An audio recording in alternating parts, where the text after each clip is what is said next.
आदिदेव नमस्तुभ्यं प्रसीद मम भास्कर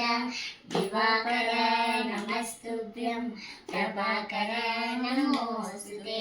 सप्ताश्वरधमारूढं प्रचण्डं कश्यपात्मजं श्वेतपद्मधरं देवं तं सूर्यं प्रणमाम्यहं लोहितं रथमारूढं सर्वलोकपितामहं महापापहरं देवं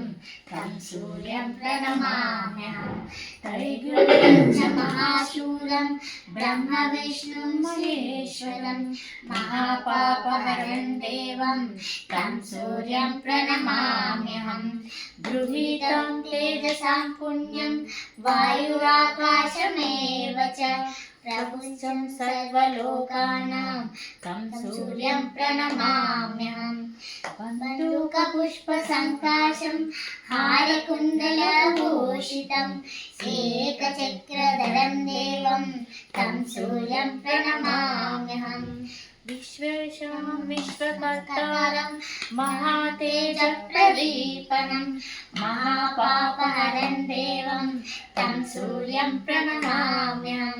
तं सूर्यं जगतान्नादं ज्ञानविज्ञानमोक्षदं महापापहरं देवं तं सूर्यं प्रणमाम्यहं सूर्याष्टकं पठे नित्यं ग्रहपीडाप्रणाशनम् अपुत्रो लभते पुत्रो दरिद्रो धनवान् भवेत् अमिषं मधुमांसं च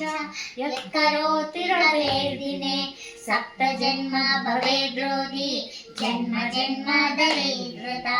श्रीतैलमधुमांसानि ये च जन्ति रवेर्दिने न व्याधिशोकदारिद्र्यं सूर्यलोकसदगच्छति